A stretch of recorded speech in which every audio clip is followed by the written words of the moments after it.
பரலோக பிதாவே, நல்ல ஆசீர்வதிக்கப்பட்ட நேரத்துக்காய் ஸ்தோத்திரிக்கிறோம். கர்த்தருடைய ஆவியானவர் இந்த நாளிலும் நீர் எங்களோடு கூட நீர் பேசுங்க, எங்களை பலப்படுத்துங்க, எங்களை உற்சாகப்படுத்துங்க, நீர் எங்களை தைரியப்படுத்துங்க ஆண்டவரே. எல்லா சோர்வுகளும் பலவீனங்களும் ஆண்டவரே அப்பா நிர்விசாரங்களை விட்டு விலகும்படியாய் நான் ஜெபிக்கிறேன். கர்த்தர் பலப்படுத்துவராக, அற்புதம் செய்யுங்க, எங்களோடு பேசுங்க. இயேசுவின் நாமத்தில் ஜெபிக்கிறோம் பிதாவே, ஆமென். ஹல்லேலூயா, ஹல்லேலூயா. எத்தனை பேர் சந்தோஷமா இருக்கிறீங்க? ஆமென். ஆண்டவரும் ரட்சகரும் ஆகிய இயேசு கிறிஸ்துவின் நாமத்தினால் அன்பின் வாழ்த்துக்கள். வாய்ப்பை கொடுத்த அருமையான தேவனுக்கும் அருமையான பாஸ்டமாவுக்கும் நன்றி செலுத்துகிறேன். கர்த்தர் நம்மோடு இருக்கிறார். அவர் நம்மை ஆசீர்வதிக்கிற தேவன். அல்லேலூயா. அவர் நம்மை நினைத்திருக்கிற தேவன், நம்மை உள்ளங்கைகளிலே வரைந்திருக்கிற தேவன். அதனால நிறைய வாக்குத்தத்தங்களை நம்ம ஒவ்வொரு நாளும் பேசி பேசி நம்மை பலப்படுத்திக் கொள்ள வேண்டிய காலகட்டத்தில் நாம் இருக்கிறோம். நம் வேகமாக தேவனுடைய வார்த்தைகளை கடந்து செல்வோம். 1 ராஜாக்களின் புத்தகம் 20ஆம் அதிகாரம் முதல் வசனத்தை நாம் வாசி கேட்போம். நாம் வாசிங்க. சீரியாவின் ராஜாவாகிய பெனதாத்தின் தன்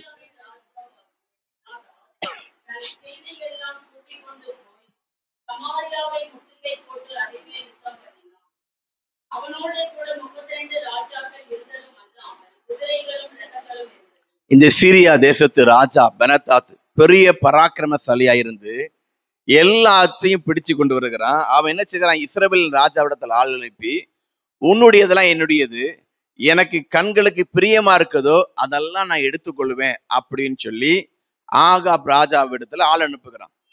இந்த செய்தியை கேட்டு ஆகாப்புக்கு ஒரு பெரிய கலக்கம் வந்துருச்சு, பயம் வந்துருச்சு. ஐயோ, என்னுடைய குமாரர்கள், என்னுடைய மனைவிமார்கள், என்னுடைய காரியம் எல்லாம் அவன் எடுத்துக்கொண்டு போயிடுவான்னு சொல்லி மூப்பர்களை கூப்பிட்டு அவன் பேசுகிறான். இப்படி பேசி கொண்டிருக்கும் பொழுதுதான் தேவன் தம்முடைய தீர்க்கதரிசியை கர்த்தர் அனுப்புகிறார். 1 ராஜாக்கள் புத்தகம் 20ஆம் அதிகாரத்துல 13ஆம் வசனத்துல என்ன செய்வது, யுத்தம் பண்ணுவதா என்று சொல்லி யோசித்துக் கொண்டிருக்கும் பொழுது தீர்க்கதரிசியை கர்த்தர் அனுப்புகிறார். 13ஆம் வசனத்துல, அப்பொழுது ஒரு தீர்க்கதரிசி இஸ்ரவேலின் ராஜாவாகிய ஆகாபிடத்தில் வந்து, அந்த ஏராளமான ஜன கூட்டத்துக்கெல்லாம், கண்டாயா, இதோ நானே கர்த்தர் என்று அறியும்படிக்கு இன்றைக்கு அதை உன் கைகளை நான் ஒப்பு கொடுப்பேன் அப்படின்னு கர்த்தர் சொல்றாரு. உடனே யார் யுத்தத்தை துவங்க வேண்டும் என்று சொல்லி ராஜா கேட்கிறார். நீங்க தான் துவங்கணும் யுத்தத்தை அப்படின்னு சொல்லி கர்த்தர் தம்முடைய தீர்க்கதரிசி மூலம் பேசிட்டார். உடனே கர்த்தருடைய வார்த்தையின்படி யுத்தத்தை துவங்குகிறாங்க.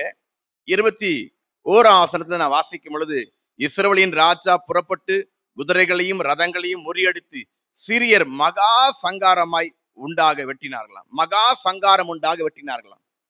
ஒரு பெரிய இழப்பு சீரியர்களுக்கு.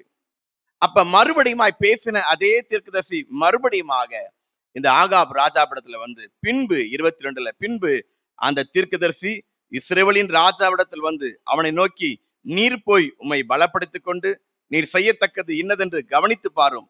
மறு வருஷத்திலே சீரியர் ராஜா உமக்கு விரோதமாய் வருவான், ஆகினாலே உன்னை பலப்படுத்திக்கோள் என்று சொல்லி அந்த தீர்க்கதரிசி சொல்லுகிறான். அப்படியே ராஜாவும் போய் தன்னை பலப்படுத்திக் கொள்ளும்படி கடந்து போயிட்டான். 23ஆம் வசனத்துல சீரியாவின் ராஜாவுடைய ஊழியக்காரர் அவர்களை பார்த்து, அவர்கள் தேவர்கள் மலை தேவர்கள் என்ன சொல்றாங்க? அந்த ஊழியக்காரர்களா ராஜாவை பார்த்து, சீரிய ராஜாவாகிய பெனதாத்தை பார்த்து என்ன சொல்றாங்க? கர்த்தர் மலைகளுக்கு தேவனாய் இருக்கிறார். மலையிலே நாம் யுத்தம் பண்ணுவோம் என்று சொன்னால் யுத்தத்திலே நாம் தோல்வி அடைஞ்சிட்டோம். நாம் ஒருவேளை சமபூமியில் ஆகிலும் அல்லது பள்ளத்தாக்கிலும் யுத்தம் செய்வோம் என்று சொன்னால் இஸ்ரவேலர்கள் தோல்வி அடைவாங்க அப்படின்னு சொல்லி ஆலோசனை கொடுக்கிறாங்க. யாருக்கு? ராஜாவுக்கு ஆலோசனை கொடுக்கிறாங்க. கர்த்தர் சொன்னபடியே மறு வருஷத்திலே மறுபடியுமா யுத்தம் வருகிறது. 26, 27 வாசித்து பார்த்தா தெரியும். மறுபடியுமா யுத்தம் வருகிறது. 28ஆம் வசனத்துல நான் வாசிக்கிறேன்.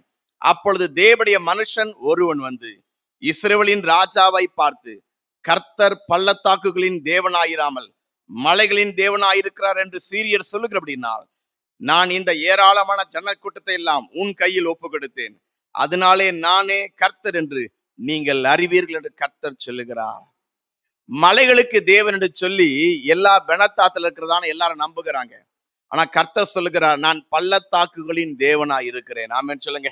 இன்றைக்கு ஆண்டவர் நம்மோடு பேசுகிற தேவன், நான் பள்ளத்தாக்குகளின் தேவனாய் இருக்கிறேன். பள்ளத்தாக்குகளின் நான் தேவனாய் இருக்கிறேன். 2 மலைகளுக்கு நடுவே இருக்கக்கூடிய பகுதி தான் பள்ளத்தாக்கு. கர்த்தர் சொல்லுகிறார், நான் மலைகளுக்கு மாத்திரமல்ல பள்ளத்தாக்குகளின். நம்முடைய வாழ்க்கை ஒருவேளை பள்ளத்தாக்கினுடைய அனுபவத்தில் இருந்தாலும் சரி, நம்முடைய வாழ்க்கை சிறுமைப்பட்டு நொறுங்கின சூழ்நிலைக்குள்ள இருந்தாலும் கர்த்தர் சொல்லுகிறார், நான் மலைகளுக்கு மாத்திரமல்ல பள்ளத்தாக்குகளுக்கும் நான் தேவனாய் இருக்கிறேன். ஆமென் சொல்லுவோமா?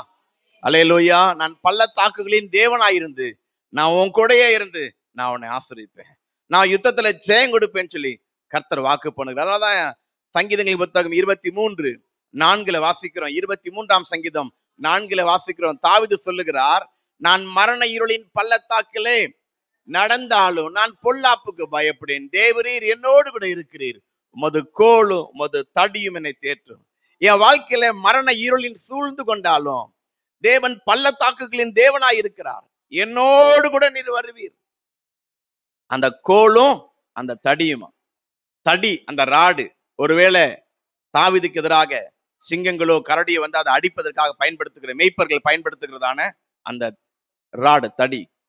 கோல் அப்படின்னு சொன்னா பழைய ஏற்பாடு என்ன செய்வாங்கன்னா, மோசைக்கு முன்னாடி எல்லாம் கோலில வாக்கு தத்தங்கள் எழுதி வச்சுக்கிடுவாங்க. நம்ம வீட்டுல பார்த்தோன்னா கேலண்டர் இருக்கு, சின்ன சின்ன போர்டு இருக்கு, என்ன பண்றோம், வசனத்தை எழுதி வச்சுக்கிடுவோம். சில நேரங்கள் நம்ம என்ன பண்ணுவோம்னு சொன்னா, ஒரு அர்ஜென்ட்டுக்கு கையில எழுதுவோம், பார்த்திருக்கீங்களா? கையோட அழிஞ்சு போயிடும். ஆனா அந்த நாட்கள் என்ன செய்வோம்னா, அந்த கோலில தேவன் தன்னோடு பேசின வாக்கு தத்தங்கள் எழுதி வைத்துக் கொள்வாங்க.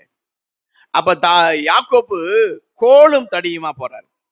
அந்த கோல்ல என்ன இருக்கும்? வெறும் கோலம் இல்ல, அந்த கோல்ல தேவனுடைய வார்த்தைகள் எழுதி வச்சிருப்பாங்க. என் வார்த்தை என்னும் கோலினால் எழுதப்பட்டிருக்கு. சங்கீதத்துல ஏசாயா தீர்க்கதரிசன புத்தகம் 11ஆம் அதிகாரத்துல வாசிக்கும்போது சொல்றாரு, ஏசாயாவின் 11ஆம் அதிகாரத்துல அவர் சொல்லுகிற வார்த்தை, வார்த்தை என்னும் கோலினாலே என்று எழுதப்பட்டிருக்கும். 11ஆம் அதிகாரத்துடைய 4 வாசிப்போம். நீதியின்படி ஏழைகளை நியாயம் விசாரித்து யதார்த்தத்தின்படி பூமியில் உள்ள சிறுமையானவர்களுக்கு தீர்ப்பு செய்து பூமியை தமது வாக்கின் கோலால், வார்த்தை எனும் கோலால். அப்ப அந்த வார்த்தையை எங்க எழுதி வச்சிருக்காங்க? வாக்கு தத்தங்கள்ல அந்த கோல்ல வச்சிருக்கிறாங்க. என் வாழ்க்கையில மரண இருளுக்குள்ளே கடந்து போனாலும், நான் சவுலுக்கு பயந்து ஓடி போனாலும், கர்த்தர் கொடுத்த வாக்கு தத்தங்கள் என்னோடு இருக்கிறது. ஆமென் சொல்லுங்க. அல்லேலூயா. நம்முடைய வாழ்க்கை நிலை குலைந்து போனாலும், எப்படிப்பட்ட நெருக்கத்துல இருந்தாலும் சரி, கர்த்தருடைய வார்த்தையின் கோல்ல இருக்குது. தாவீது சொல்லுகிறார், மரண இருளின் பள்ளத்தாக்கில் நான் கடந்து போனாலும் நான் பொல்லாப்புக்கு பயப்படுறேன், தேவரீர் என்னோட இருக்கிற. ஏன் நான் மரண இருளுக்கும் கர்த்தர் தேவனாய் இருக்கிறார்.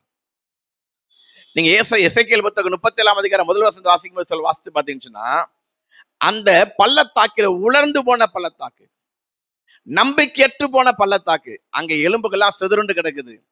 அங்கதான் தேவன் வாக்குத்தத்தம் கொடுக்கிறாரு. இஸ்ரவேல் ஜனங்களை கர்த்தர் சொல்லுகிற வார்த்தை தீர்க்கதரிசியா சொல்றாரு. இந்த எலும்புகள் யார் தெரியுமா? உலர்ந்து போன எலும்புகள் யார் தெரியுமா? இஸ்ரவேல் ஜனங்கள். எப்படிப்பட்டவங்களா? இஸ்ரவேல் ஜனங்கள். அவங்க எப்படி இருக்கிறாங்க? நம்பிக்கையற்று போய் இருக்கிறாங்க, உலர்ந்த நிலைமையில இருக்கிறாங்க, உயிரற்ற நிலைமையில இருக்கிறாங்க. நீ அவங்களுக்கு தீர்க்கதரிசனம் சொல்ல வேண்டும். என்ன சொல்றாரு? எசேக்கியேல் புத்தகம் 37ஆம் அதிகாரத்துல ஆண்டவர் தம்முடைய தீர்க்கதரிசியா சொல்லுகிற அருமையான வார்த்தை வாசிப்பேன் பாருங்க. 37ஆம் அதிகாரத்துல 11ஆம் வசனத்தை வாசிப்போம். 11.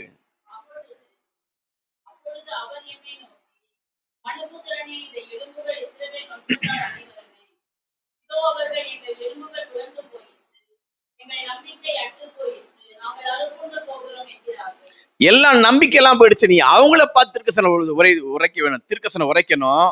உங்க உலர்ந்து போன நம்பிக்கையற்ற உங்க வாழ்க்கை நான் திரும்ப உயிர்ப்பிக்க போகிறேன். ஆமென் சொல்லுங்க. பிரேத குழிகளில் இருந்தாலும் கர்த்தர் நம்மை உயிர்ப்பிக்கிறவராய் இருக்கிறார். அப்ப நமக்கு நம்முடைய வாழ்க்கை ஒரு உலர்ந்து போன பள்ளத்தாக்கள் இருந்தாலும், உலர்ந்து போன நிலைமை, சிதறுண்ட நிலைமை, நம்பிக்கையற்று போன நிலைமை, என் வாழ்க்கையே முடிஞ்சு போன வாழ்க்கை, இன்னைக்கு அவ்வளவுதான் நினைக்கிறோமா? இல்ல, கர்த்தர் சொல்லார், இந்த இடத்துலயும் நான் இருந்து நான் உன்னை உயிர்ப்பிக்கிறவராய் இருக்கிறேன். அல்லேலூயா. நம்பிக்கைகள் அற்று போனாலும் தேவன் நம்மை உயிர்ப்பிக்கிறவராய் இருக்கிறார். பள்ளத்தாக்கின் மத்தியில் நான் கூட இருக்கிறேன்.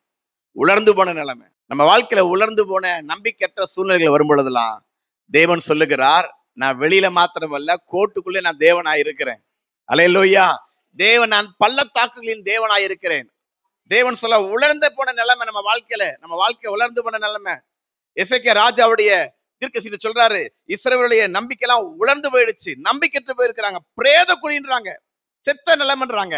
கர்த்தர் சொல்லுகிறார், உலர்ந்து போன எலும்புகள் இருக்கிற பள்ளத்தாக்குல நான் கடந்து வருவேன், என்னுடைய ஆவியை நான் அனுப்புவேன், அந்த ஆவியானவர் இறங்கி வருவார், ரூவா கேலோகிம் தேவன் இறங்கி வருவார், இறங்கி வந்து பிரேத குழியில செத்த நிலையில இருக்கிறவங்களை கர்த்தர் திரும்பவும் உயிர்ப்பிக்க வல்லவராய் இருக்கிறார். சொல்லுவோமா? அல்லேலூயா. காலூண்டி நிற்க வைக்கிற தேவன் நம்ம வாழ்க்கை கர்த்தர் மாற்றுகிறவராய் இருக்கிறார்.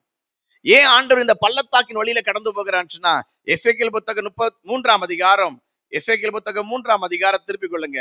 அங்க தேவனுடைய வார்த்தை சொல்கிறது, நான் உன்னை பள்ளத்தாக்கில நடத்தி கொண்டு போவேன்னு சொல்லி கர்த்தர் சொல்றார். 22ஆம் வசனத்தை வாசி கேட்போம். 3:22.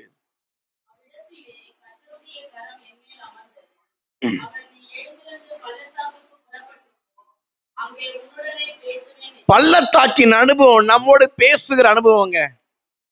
எத்தனை பேர் விசுவாசிக்கிறீங்க? மனசு உடைஞ்சு போயிருக்கும் போது கர்த்தர் நம்முடைய இறங்கி வருவார்.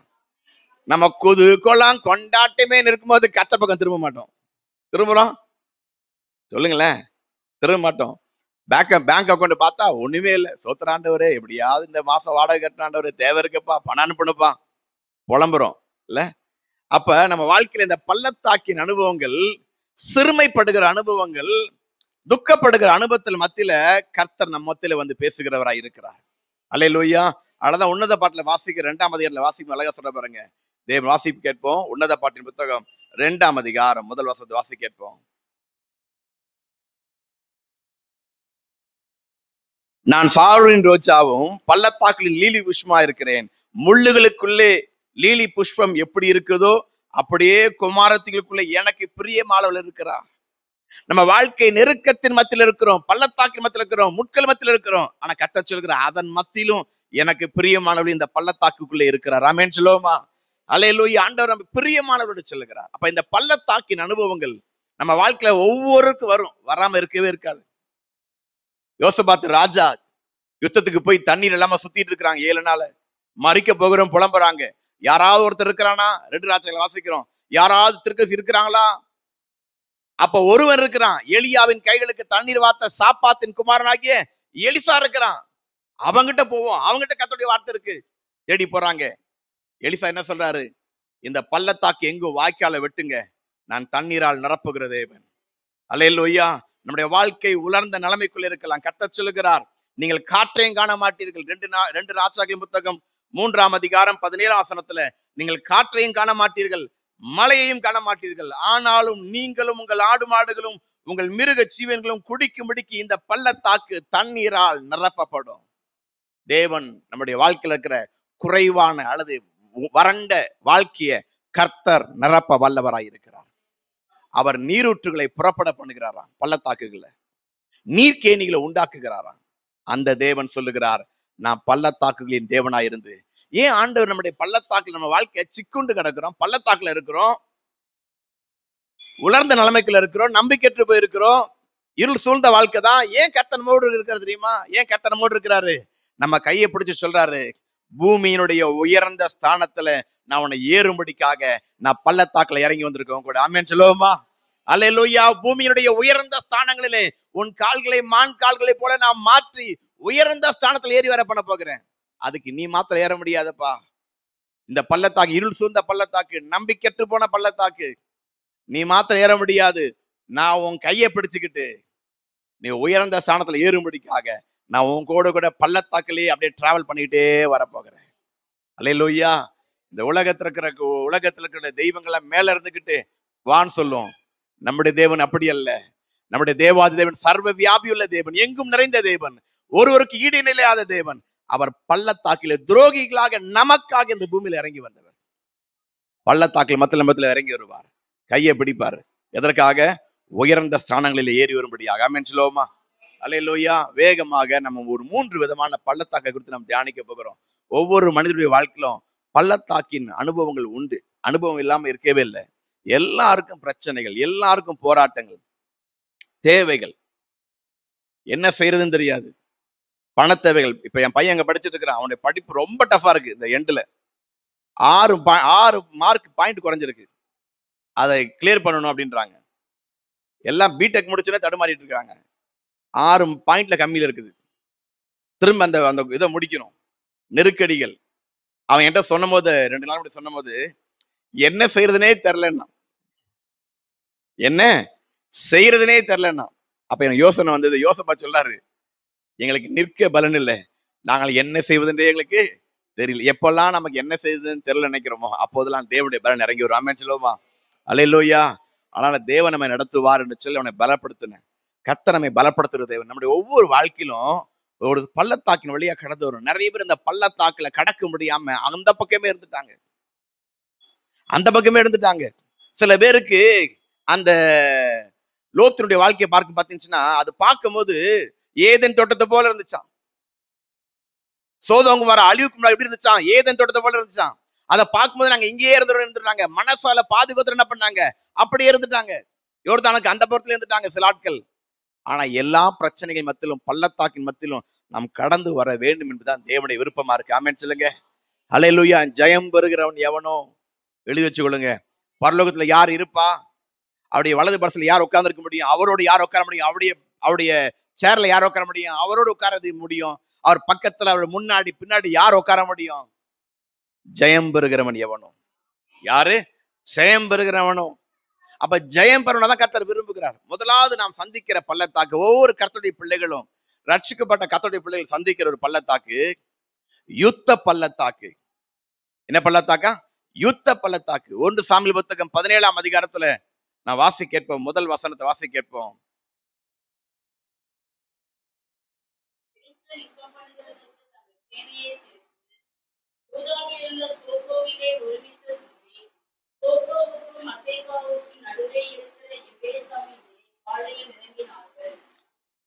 அடுத்து வாசி. சவுலும் பாருங்க, 7 பள்ளத்தாக்கு. ஒரு பள்ளத்தாக்குல வந்து நிக்கிறாங்க, ஒரு யுத்த காலத்துல நிக்கிறாங்க. ஒவ்வொரு கர்த்தருடைய பிள்ளைகளுக்கும் ஒரு யுத்தம் உண்டு. ஆமென் சொல்லுங்க. கிறிஸ்தவ வாழ்க்கை என்பது நல்லா சந்தோஷமா இருப்பது மாத்திரமல்ல, சில யுத்தங்களை சந்திக்கணும். யுத்தங்கள் நமக்கு நேரிடும். யுத்தத்துல நம்ம ஜெயிக்கணும். யுத்தத்தை நம்ம சந்திக்கணும். யுத்தம் இல்லாத வாழ்க்கையே கிடையாது. ஜெயம் பெற்ற எத்தனையோ பரிசுத்தவான்களை நீங்க கேட்டீங்கன்னா, அவங்க சொல்லுவாங்க, ஒவ்வொரு நாளும் போராட்டம், பிரச்சனை இருக்கும். அந்த யுத்தத்தை நம்ம சந்திக்கணும். பழைய ஏற்பாடுல இங்கு கோலியாத் வந்து நிக்கிறான் 7 பள்ளத்தாக்குல. புதிய ஏற்பாடுல வரும் பொழுது ஆண்டவராக இயேசு கிறிஸ்து நமக்கு சொல்லி இருக்கிறார், பவுல் சொல்லி இருக்கிறார், போராட்டம் உண்டு, இந்த உலகத்துல உபத்திரம் உண்டுன்னு சொல்லி இருக்கிறார். இயேசு அழகா சொல்ல, உலகத்துல உபத்திரம் உண்டு, நான் உலகத்தை ஜெயித்தேன்னு சொல்லி இருக்கிறார்.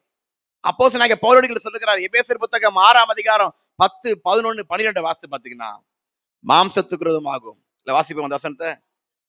மாம்சத்தோடும் ரத்தத்தோடும் அல்ல, துரைத்தனங்களோடும் அதிகாரங்களோடும். வாசி கேட்போம் அந்த வசனத்தை.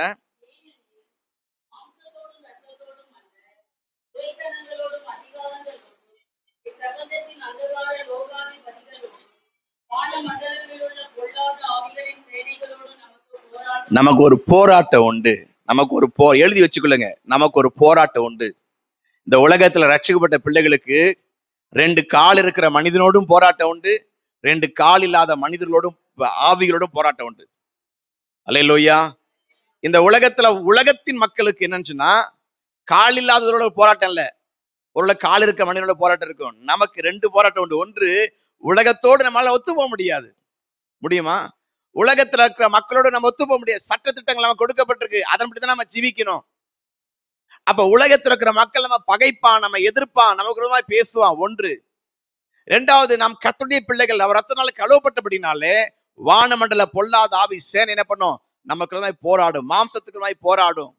நம்முடைய ஆவிக்குரிய வாழ்க்கையை வீழ்ச்சி உண்டாக்கும், குடும்பத்துல குழப்பம் உண்டாக்கும், பிரச்சனை உண்டாக்கும், நிம்மதி இழக்க பண்ணும். இதெல்லாம் இருக்கு. அப்ப இந்த பள்ளத்தாக்குகளை, இந்த யுத்த பள்ளத்தாக்குகளை சில ராட்சசர்கள் எழும்பி வருவாங்க, கோலியாத்த மாதிரி. நமக்கு விரோதமா பேசுவான். அவன் வார்த்தையை கட்ட நமக்கு பயம் உண்டாகும். நாளைக்கு நீ இருக்க மாட்ட, ஓடிடுவே, இனி இந்த ஊழியம் நீ செய்யவே முடியாது சொல்றாங்களா இல்லையா? சொல்லுவாங்க, இனி உன் ஊழியம் முடிஞ்சிருச்சு, உன் ஆவிக்குரிய வாழ்க்கை முடிஞ்சிருச்சு. இப்படி பேசுகிற நிறைய கூட்டம் இருக்குது. பயமுறுத்துகிற ஆட்கள் எழும்பி வருவாங்க. ஆனா கர்த்தர் நமக்கு சொல்லுகிறார், அந்த பள்ளத்தாக்கையும் நீங்க ஜெயிப்பீங்க. ஆமென் சொல்லுவோமா? அல்லேலூயா. மனிதனுடைய வார்த்தை அல்ல, கர்த்தர் நம்ம வாக்கு பண்ணிருக்கிறார். உலகத்தை நான் ஜெயித்தேன், விசுவாசிக்கிற நீங்களும் இந்த உலகத்தை ஜெயிப்பீங்க. உங்கள் விசுவாசம் உலகத்தை ஜெயிக்கும். நான் உலகத்தை ஜெயித்தேன், உலகத்தை ஜெயித்தேன் அப்படி சொல்றாரு. நம்ம கிட்ட சொல்றாரு, நான் ஜெயித்தேன்ப்பா, நீங்களும் ஜெயிப்பீங்க. ஆமென் சொல்லுங்க. அந்த வார்த்தையை மாத்திரம் நம்ம கேட்டா நம்ம உலகத்தை ஜெயிப்போம். சாத்தான ஜெயித்து நம்ம வெளியே வருவோம். இந்த மாம்சத்தை ஜெயித்து நம்ம வெளியே வருவோம். இல்லைன்னு சொன்னா நம்மளுடைய வாழ்க்கை, ஆவிக்குரிய வாழ்க்கை சிதறுண்டு போயிடும். என்ன ஆயிரும்? சிதறுண்ட வாழ்க்கையா போயிடும். இந்த இன்னைக்கு கடைசி காலத்துல கர்த்தருடைய பிள்ளைகளை நம்ம எப்படி இருக்கிறவங்கள தேறினவங்களா நிறுத்துறதே கடினமா இருக்கும் போல. இருக்கிறவங்கள தேறினா நிறுத்தவே கடினமா இருக்கும். அப்படிதான் இன்னைக்கு போய்கொண்டிருக்கு, உலகத்துல அப்படி போய்கொண்டிருக்கிறோம். அப்ப இந்த யுத்த பள்ளத்தாக்கள், யுத்தங்கள் வரும் பொழுது நாம் செய்ய வேண்டிய காரியம் என்ன? நம்ம வாசிப்போம் 2 புத்தகத்துல கூட வாசிக்கும் பொழுது, யோசபாத் என்ற ராஜாவுக்கு விரோதமாக ஒரு யுத்தம் வருகிறது. அம்மோன் புத்திரர், மோவா புத்திரர், சேயீர் மலை தேசம் வர்றாங்க. வாசிப்போம் 2 புத்தகத்துல 20ஆம் அதிகாரத்துல முதல் வசனத்தை வாசிப்போம்.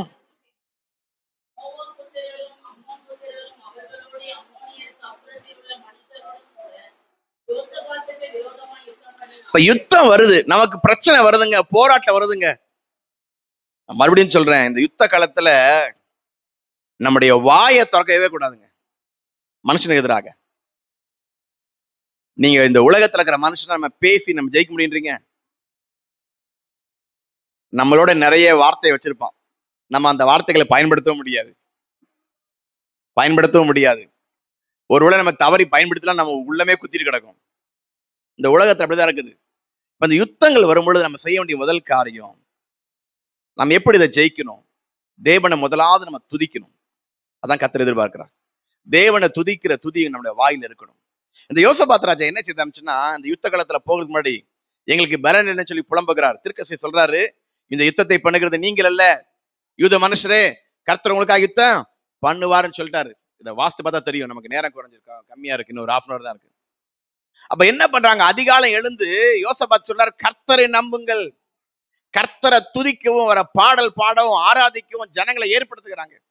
நீங்க எப்போதெல்லாம் தேவனை துதிக்க ஆரம்பிக்கிறீங்களோ அப்போதெல்லாம் கர்த்தர் பெரிய விடுதலை கொடுப்பார். அல்லேலூயா. தேவனை துதிக்க துதிக்க நம்ம கட்டுகள் எல்லாம் கலண்டு போகும். இன்னைக்கு துதிக்கிறதே இல்லை. நல்லா கவனிங்க, துதி என்பது நீங்க சொந்தமா துதிக்கணும். மத்தவங்க துதிச்சதை எடுத்து இப்ப 1000 ஸ்தோத்திரம் புக் இருக்குல்ல, 1000 ஸ்தோத்திரம் புக் இருக்கு. இது யாருக்கு எழுதப்பட்டுச்சுன்னா, இப்பதான் ரட்சிப்புல வந்திருப்பான், அவன் அதை படிச்சு ஸ்தோத்திரம் பண்ணலாம். நம்மால் இன்னையும் அதையே வச்சு ஸ்தோத்திரம் படிச்சிருக்க கூடாது. நீங்க என்ன பண்ணணும்னா, உங்களை தேவன் நேசிச்சு, அவரை நேசிச்சு 1000 கொடுத்தாரு, உங்களை நேசிச்சு தேவன் உங்க நாவில இருந்து 10,000 கூட வரணும். அல்லேலூயா. நம்ம வாயில இருந்து வரலையே. ஏன்னா தேவனை துதிக்கிற அனுபவமே நமக்கு இல்லை. துதிக்கிற அனுபவம் இருந்தாதான் நீங்க தேவனை மனதார துதிக்கும் போது நீங்களே உங்க வாயிலிருந்து வரும் வார்த்தைகள் வரும். ஒரு சமீபத்துல ஒருத்தருக்காக நான் ஜெபிச்சுட்டு இருந்தேன். ஜெபிக்கும் போது ஆண்டவர் சொன்னாரு, அது கோளுன்றி நடந்து போகிற வரைக்கும் நான் கைவிட மாட்டேன். அந்த கோளுன்றி மாத்திரம் பேசினாரு. ஆனா அந்த வார்த்தை எங்க இருக்குன்னு தெரியல. 2 மாசம் கழிச்சு நான் ஒரு நாள் பைபிள் படிச்சிட்டு இருக்கேன், அந்த வார்த்தை மாத்திரம் அண்டர்லைன் பண்ணி பார்த்தேன். அப்ப நம்ம வாழ்க்கையில கர்த்தர் திருக்கசமா சொல்லும்போது எங்களுக்கு தெரியாது எங்க இருக்கு தெரியும். நான் தேடி இருந்த 1 மணி நேரம் ஆயிரும். திருக்கசனம் உரைக்கும் போது தரிசனத்துல உரைப்பாங்க, வெளிப்பாடுல உரைப்பாங்க, அந்நிய பாஷையில வியாக்கியானமா வரும். சில நேரங்கள கர்த்தரே வார்த்தையை பேசுவாரு. எல்லாம் பைபிள்ல இருக்கும்.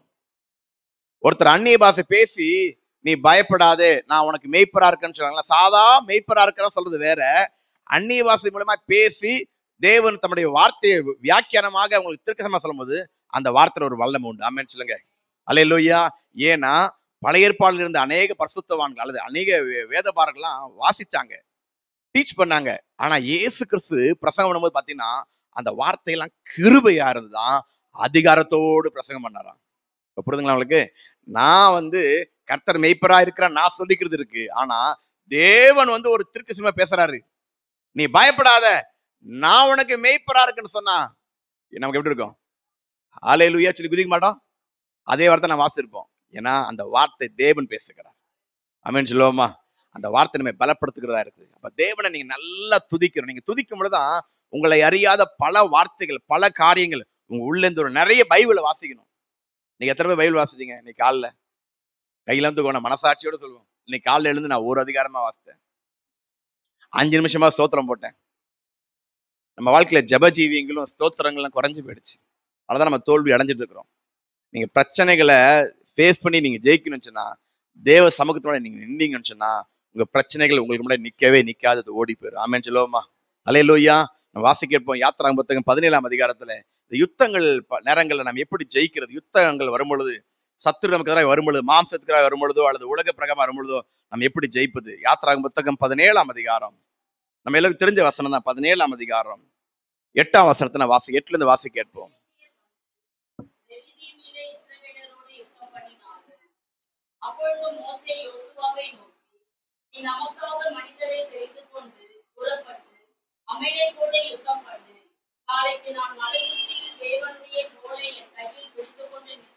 பாருங்க எவ்வளவு அருமையான வார்த்தை. மோசே சொல்றாரு, யுத்தம் வருகிறது, அமலேக்கியர்கள் தேவனுக்கு பயப்படாதவர்கள், கர்த்தருக்கு பயப்படாதவன், கர்த்தருக்கு எதிராய் வந்த கூட்டம். அமலேக்கு தேவனுக்கு எதிரான கூட்டம், கர்த்தருக்கு பயப்படாதவன். அந்த கூட்டம் யுத்தம் பண்ண வராங்க. கர்த்தர் சொல்லி இருக்கிற மோசே கிட்ட, நீ மலை உச்சில போய் நில்லு. இப்ப மோசே மலை உச்சில போய் தன் கைகளை உயர, இன்னைக்கு உண்மையா சொல்றேன், நிறைய பெண்டகோஸ்து அனுபவங்கள்ல எது குறைஞ்சு தெரியுமா? கைகளை உயர்த்துக்கிறது குறைஞ்சு போச்சு. கைகளை உயர்த்தி ஜெபிக்கிறதே இன்னைக்கு குறைஞ்சு போச்சு. நல்ல கைகள், நல்ல கவனிங்க. அந்த மனுஷனுக்கு 80 வயசு மேல ஆயிடுச்சு. 80ல இருந்து 120 வயசு. அது இடைப்பட்ட வயசுல தான் இருந்திருப்பாரு. என்ன வயசுன்னு நீங்க பரலோகமானா கேட்டுக்கோங்க. அந்த மனுஷன், தேவ மனுஷன், 80 வயசுக்கு மேல மனுஷன், கை தூக்கம் இல்லை.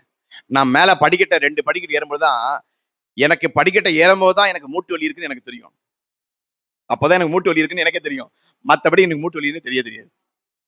ஏறும் போது ரைட்ல மட்டும் மூட்டு வலிக்குது. ஆஹா, இந்த ஆங்கிள் ஏறலாமா, இந்த ஆங்கிள் ஏறலாமா யோசிச்சுட்டு வந்தீங்க வரும்போது. ஆனா சாதாரணமா மூட்டு வலி எனக்கு இருக்காது, தெரியாது, இருந்துச்சு. ஆனா அது அதுல மாத்திரை எல்லாம் போட முடிஞ்சிருச்சு. ஆனா ஏறும் போதுதான் எனக்கு தெரியும், ஆஹா இது மூட்டு வலிக்குதுப்பா அப்படின்ட்டு. அப்ப நம்ம அந்த மனுஷனுடைய கைகள் எல்லாம் தளர்ந்து போன கைகள்.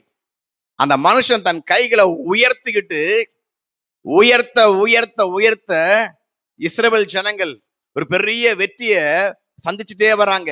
மோசையின் கைகள் தளரும் பொழுது ஒரு பெரிய தோல்வி. இன்னைக்கு ஆண்டவர் யுத்த களத்துல உங்க பிள்ளைகள் ஜெயிக்கணும்னு சொன்னா, உங்க பிள்ளைகள் வெற்றி அடையணும்னு சொன்னா, உங்க குடும்பம் வெற்றி அடையணும்னு சொன்னா, உங்க கணவர் வெற்றி அடையணும்னு சொன்னா, உங்க கைகளை நீங்க தேவ சமத்துல உயர்த்தணும். ஆமென் சொல்லுங்க. அல்லேலூயா. தாவீது சொல்றாரு, என் கைகளை நான் தளர விடாம இருக்கிறேன். ஆசாபின் சங்கீதத்துல வாசிக்கும் 70ல வாசிக்கும் போது, என் கைகளை தளர விடாம நான் விரிச்சிருக்கிறேன்னு சொல்லி 77ஆம் சங்கீதம் 3ல வாசி கேட்போமா? சங்கீதம் 77 3 வாசி கேட்போம். சாரி, 2ஆம் வசனம் வாசிங்க சார். 2ஆம் வசனம். என் ஆபத்து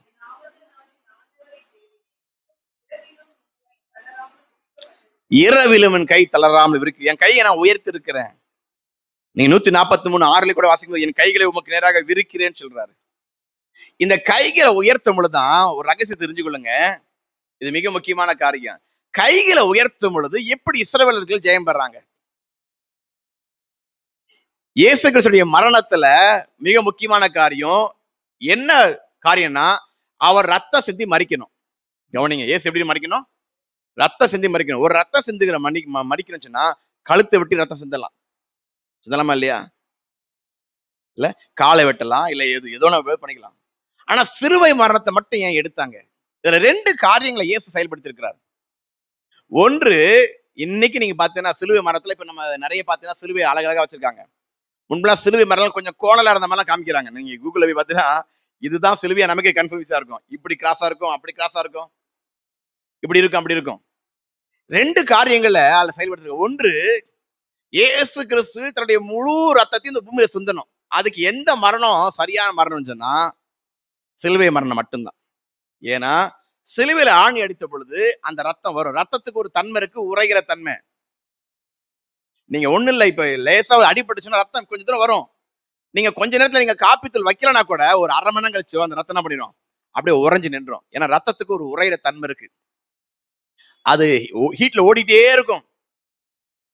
அது உறைகிற தன்மை ஆச்சுன்னா அப்படி நின்றும். அதுலதான் நிறைய பேருக்கு ஹார்ட் அட்டாக்லாம் வருது, கொழுப்பு சேர்ந்தோன்னு. இந்த உறைஞ்சி போயிடும். அப்ப என்ன பண்ணுவாங்கன்னா, சிலுவையில மறிக்கிறவங்க ஒரே நாள்ல மறிக்க மாட்டாங்க, 2-3 நாள் ஆகும். என்ன பண்ணுவாங்கன்னா, அந்த அந்த கடற்காலம் மாதிரி இருக்கிறத எடுத்து அந்த கைகளை தேய்ப்பாங்க. தேய்ச்ச உடனே அந்த உறைஞ்சு பண்ண ரத்தம் மறுபடியும் மெல்ட் ஆகி ரத்தம் வெளியே வந்துட்டே இருக்கும். ஆனா இயேசு கிறிஸ்து 6 இடத்துல ரத்தம் சிந்திட்டார். ஏற்கனவே இருக்கிறது கொஞ்சம் தான். கடைசியா குத்தும் பொழுது விழாவில குத்துறாங்க.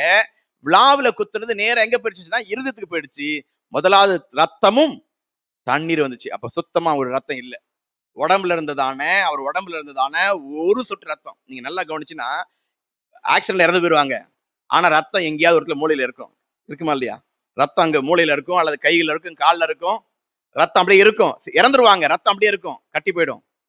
ஆனா இயேசு கிறிஸ்துக்கு அப்படி இல்ல, முழு ரத்தமும் தண்ணீரும் வந்துருச்சுன்னு சொன்னா முடிஞ்சு போச்சு. இந்த இடத்துல இன்னொரு ரகசியம் இருக்குது. ரத்தமும் தண்ணீரும் ஒரு ஸ்ரீயானவள் பிள்ளையை பெற்றெடுக்கிறது போல தேவன் புதிய மனுஷர்களை நம்ம கர்த்தரோட ஆவியினாலே பெற்றெடுத்திருக்கிறாமே சொல்லுவோமா? அல்லேலூயா. அவர் பெற்றெடுத்த பிந்தின ஆதாம், முந்தின ஆதாமுடைய விழாவிலிருந்து இவங்க வந்தாங்க. யார் வந்தா? ஏவாள் வந்தாங்க. பிந்தின ஆதாமாகிய இயேசு கிறிஸ்து மூலமாக நீங்களும் நானும் வந்திருக்கிறோம். ஆமென் சொல்லுங்க. அதான் அந்த விழாவில இருந்து வந்த ஒரு காரியம். இங்க இன்னொரு காரியம் என்னன்னா, சிலுவையில ஆணி அடிச்சிருக்கிறாங்க, கைகளை உயர்த்தி இருக்கிறார். இந்த கைகளை உயர்த்துக்குள்ள பெரிய ரகசியம் இருக்குது. மோசே பாத்தீங்கன்னா, நீங்க அங்கிருந்து பாத்தீங்கன்னா, தூரத்துல பாத்தீங்கன்னா கையை உயர்த்திருப்பாரு. ரெண்டு பக்கமும் ரெண்டு பேரும் என்ன பண்ணிருப்பாங்க, பிடிச்சிட்டு இருக்கிற மாதிரி இருக்கும், கையை உயர்த்திருப்பாங்க. இதை அப்படியே நீங்க கொண்டு வந்தீங்கன்னு சொன்னா சிலுவையில் அப்படி இருக்காம இருக்கும். கைகளை உயர்த்தும் பொழுது நம்ம வேதம் சொல்கிறது, துரைத்தனங்களையும் அதிகாரங்களையும் உரிந்து கொண்டு வெளியரங்கமான கோலமாக்கி சிலுவையிலே ஆண்டவனை ஆணி எடுத்தவனை ஜெயித்தாராம். அல்லேலூயா. இந்த கைகளை உயர்த்தி 6 மணி நேரம் உயர்த்திருக்கிறார். 6 என்பது மனிதனுடைய இலக்கு. உலகத்தில் இருக்கிற எல்லா மனிதனும், பிறந்த மனிதன், பிறக்க போற மனிதன், இனி வரப்போகிற எல்லா மனிதனுக்கும் அந்த 6 மணி நேரம் சிலுவையில கைகளை உயர்த்திருக்கிறார். உயர்த்தி சாத்தான அவர் ஜெயித்திருக்கிறார். கைகளை உயர்த்துவது என்பது நமக்கு எதிராக வருகிற சத்துருக்களை நம்ம ஜெயிக்கிற ஒரு காரியம். ஆமென் சொல்லுங்க. அல்லேலூயா. மோசே கைகளை உயர்த்தி அந்த அமலேக்கியர்களுக்கு மடங்கடிக்கப்பட்டாங்க. ஆண்டவராகிய இயேசு கிறிஸ்து, நமது ஆண்டவராகிய இயேசு கிறிஸ்து காணக்கூடாத இறைவனாய் இருந்தவர். இயேசு கிறிஸ்து மனிதனாய் வந்தாலும் அவர் இறைவன், அந்த தேவாதி தேவன். அவர் பூமியில வந்து நமக்காக 6 மணி நேரம், 5 நிமிஷம் கை உயர்த்துறோமா சொல்லுங்க? 5 நிமிஷம் கை உயர்த்த முடியுதா? ஒரு சர்ச்சில் பாட்டு போட்டி வைக்கிற மாதிரி இனி வர நாட்கள கைகளை உயர்த்துகிற போட்டி வைக்கணும். என்ன போட்டி வைக்கணும்? கைகளை முழங்கால் பிடிட்டு கைகளை உயர்த்துகிற போட்டி வைக்கணும். இப்ப நான் யாரா வந்துட்டேன்னா கையை உயர்த்துறேன், சரண்டர் பதிலா அதான் ஆண்டவரே நீங்க தான் கைகளை உயர்த்துறது அனுபவம். கைகளை உயர்த்துகிற ஒரு போட்டி நம்ம சபையில ஆரம்பிக்கணும். அந்த ஆராதனை மாதிரி வைக்கணும். சபைகளை அப்படி இல்லை, இவருக்கா குறைஞ்சிருச்சு, எல்லாமே குறைஞ்சி போயிடுச்சு. எல்லாமே இப்ப வந்து ஈஸியாவே நிறைய மெத்தட் வந்துருச்சு. எந்த மெத்தட் வந்தாலும் சரி, வேத மெத்தட் மாறவே மாறாது. ஆமென் சொல்லுங்க. சாத்தான ஜெயிக்கணும்னுச்சுன்னா ஆட்டுக்குட்டியின் ரத்தத்தினாலும் சாட்சியின் வசனத்தினாலதான் ஜெயித்தான்னு எழுதப்பட்டிருக்கு தவிர வேற எங்கேயுமே அங்க மிக்ஸ் பண்ணல. புது வருஷம் வந்துருச்சு, 2026 உலகம் மாறுது, உலகம் இப்படி போயிடுச்சு அப்படி போயிடுச்சுன்னு சொல்லி எங்கேயும் தேவன் சொல்லல. இந்த உலகத்துல இருக்க சாத்தான நீங்க ஜெயிக்கணும்னு சொன்னா ஆட்டுக்குட்டியான ரத்தத்தினாலும் சாட்சியின் வசனத்தினால மட்டும்தான் அவனை ஜெயிக்க முடியும். ஆமென் சொல்லுங்க. அல்லேலூயா. அப்ப கைகளை உயர்த்துகிறது 6 மணி நேரம் இந்த மனிதனுக்காக மக்களுக்காக பிந்தின ஆதாமாகிய உயிர்ப்பிக்கிற ஆவியானார் என்று எழுதப்பட்டிருக்கு. அவர் கைகளை உயர்த்திட்டே இருந்தார். நீங்க அப்படி கற்றுக் கொடுங்க பிள்ளைங்களுக்கு, கைகளை உயர்த்தி ஜெபிக்க வைங்க, நீங்க பழகுங்க. அதனாலதான் அப்போஸ்தலனாகிய பவுல் தீமோத்தேயுக்கு எழுதுறார். என்ன சொல்றாருன்னா, கைகளை எல்லா இடத்துலயும் நீங்க என்ன பண்ணுமா, கைகளை உயர்த்தணும். உங்க பரிசுத்தமான கைகளை நீங்க உயர்த்துங்கன்னு சொல்லி 1 தீமோத்தேயுவின் புத்தகம் 2ஆம் அதிகாரம் 8ஆம் வசனம் சொல்லுகிறது. 1 தீமோத்தேயுவின் புத்தகம்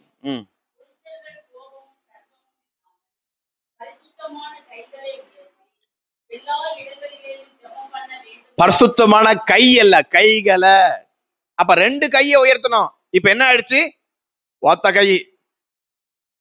இப்ப ஸ்கூல்ல யாருக்கு தெரியும் இந்த கொஸ்டின் அப்படின்னா என்ன பண்ணுவாங்க? சில பசங்க சொல்லுங்க, எனக்கு தெரியும். என்ன பண்ணுவாங்க? ஒத்த கையை தான் உயர்த்துவாங்க. தேவனுக்கு ஒத்த கையில 2 கைகளும் கைகளை உயர்த்தணும். அப்ப நீங்க கைகளை உயர்த்தி தேவனை நீங்க துதிக்கும் பொழுது துதிக்க உங்களுக்கு வரக்கூடிய கோழியாத்த போல பிரச்சனைகளையும் அமலேக்கை போல சத்துருக்களையும் நீங்க முறியடிப்பீங்க, நீங்க ஜெயிப்பீங்க. கர்த்தர் ஒரு பெரிய ஜெயத்தை கொடுப்பார். ஆமென் சொல்லுவோமா? அல்லேலூயா. அப்ப யுத்தம் வருகிற பள்ளத்தாக்குல நீங்க ஜெயிப்பீங்க. இந்த கடைசி நாட்கள் ஒரு யுத்தம் இருக்குன்னு சொல்லி வேதம் சொல்கிறது. மாகு ஒரு யுத்தத்தை குறித்து வேதம் சொல்றாங்க. மகா கோகு நினைக்கிறேன். ஒரு பெரிய யுத்தம் இருக்குதான். தேவன் இறங்கி வருவார், அவனை முறியடிப்பான்னு சொல்லப்பட்டிருக்கு.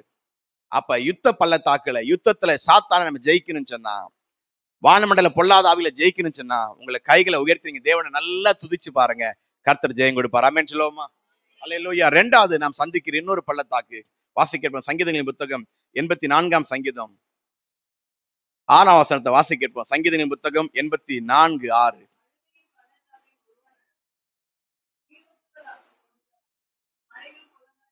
ஆமென். எவ்வளவு அருமையான வார்த்தை பாருங்க. அழுகையின் பள்ளத்தாக்க. இதுல நிறைய காரியம் இருந்தாலும் இப்ப நிறைய நம்ம தேவனுடைய வார்த்தையை நிறைய பேசுக்கு நம்ம நேரம் இல்லை. ஆனா உங்களுக்கு சுருக்கமா இந்த சம்பவத்தை மட்டும் நான் சொல்லிடுறேன். நிறைய காரியம் இருந்தாலும் சரி. 84ஆம் சங்கீதத்துல வாசித்து பார்க்கும்போது சொல்றாரு, இது அழுகையின் பள்ளத்தாக்க ஒருவன் நடந்து அதை நீரூற்றாக்கி கொள்ளுகிறார்கள், மலையும் குளங்களும் நிரப்பும். இந்த சங்கீதங்களை எழுதினது யாருன்னு சொன்னா, மேல வாசிக்கிறோம், கீத்தித் என்னும் வாத்தியத்தில் வாசிக்க கோராகின் புத்திரர்கள். யார் வாசித்தாங்க எழுதுறாங்களா? யார் எழுதியிருக்கிறாங்க? கோராகின் புத்திரர்கள். கோராகின் புத்திரர் தான் எழுதுறாங்க. என்ன எழுதுறாங்க? அழுகையின் பள்ளத்தாக்க. அழுகை அப்படின்ற வார்த்தைக்கு இங்க எழுதப்பட்ட எபிரேய மொழிக்கு பாக்கா என்று சொல்லி அர்த்தம். என்ன அர்த்தம்? பாக்கா அப்படின்னு சொல்லி அர்த்தம். அழுகைன்னா பாக்கா.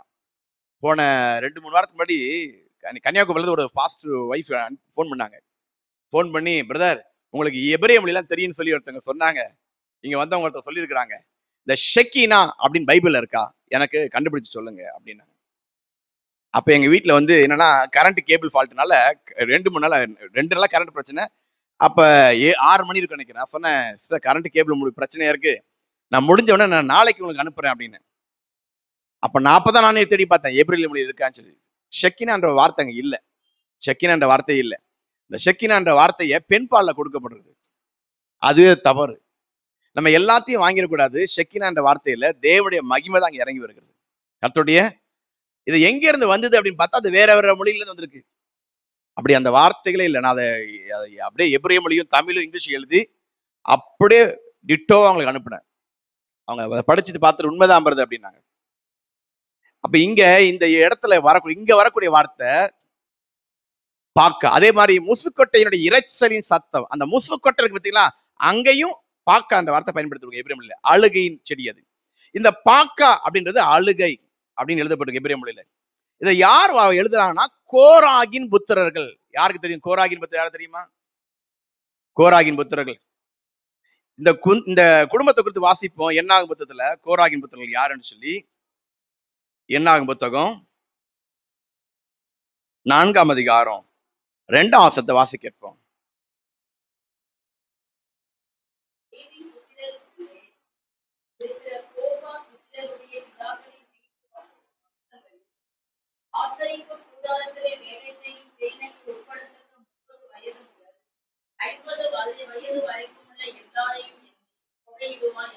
வாசிங்க ஸ்டார்.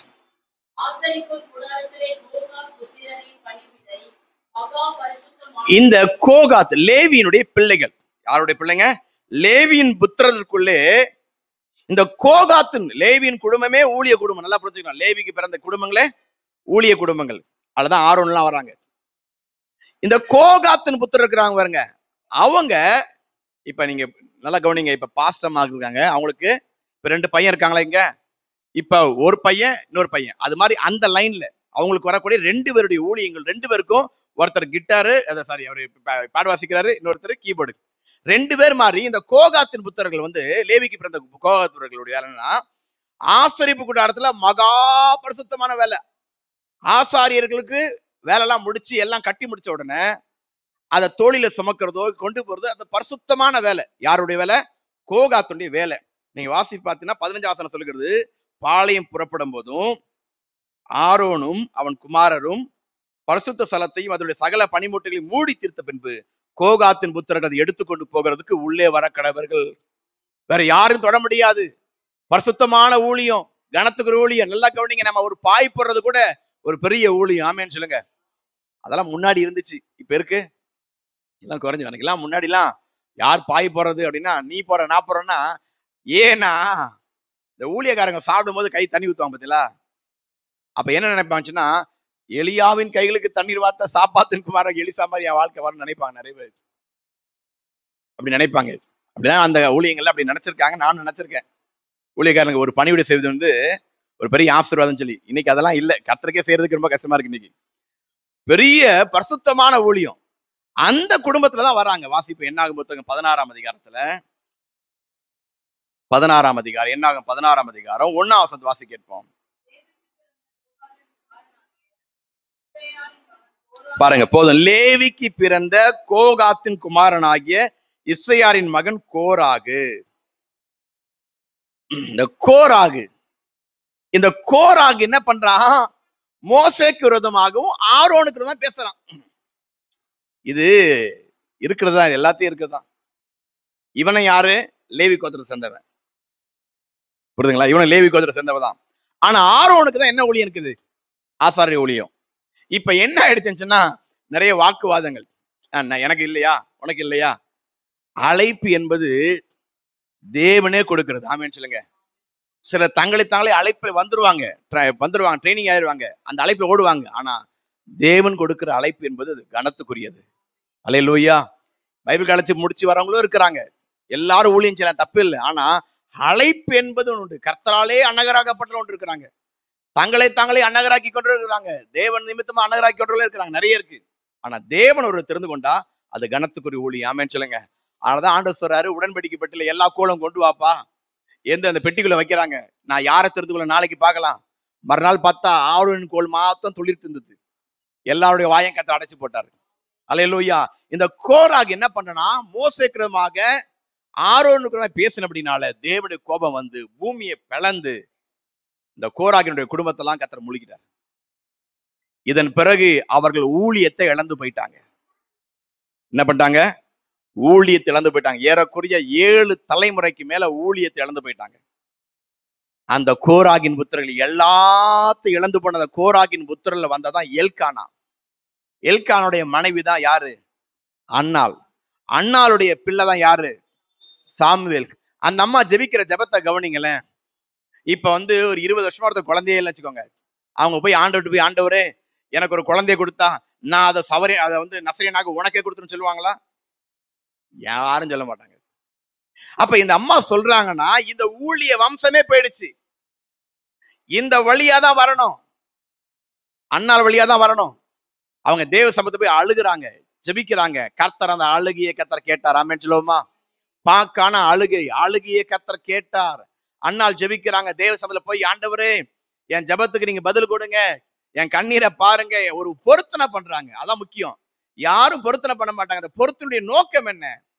அந்த சந்ததி ஊழியமே போயிடுச்சு.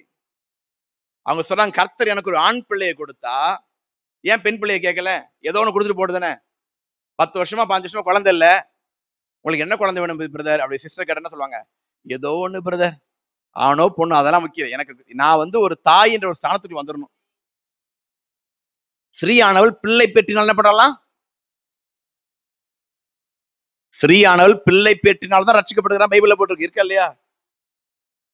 பவுல் எழுதுறாரு, பிள்ளை பெற்றுக்கொள்ள வேண்டும், அது மிக மிக முக்கியம் இல்ல.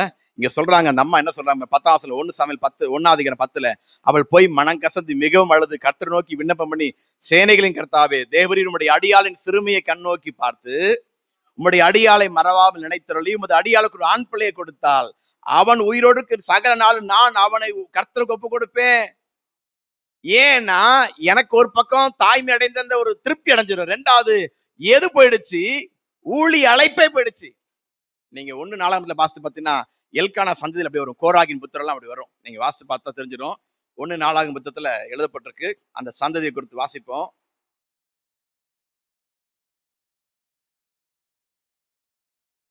ஒன்னு 6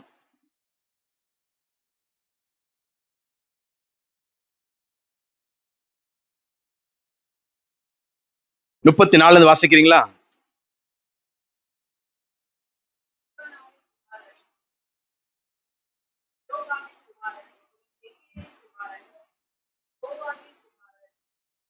வாசிங்க வாசிங்க.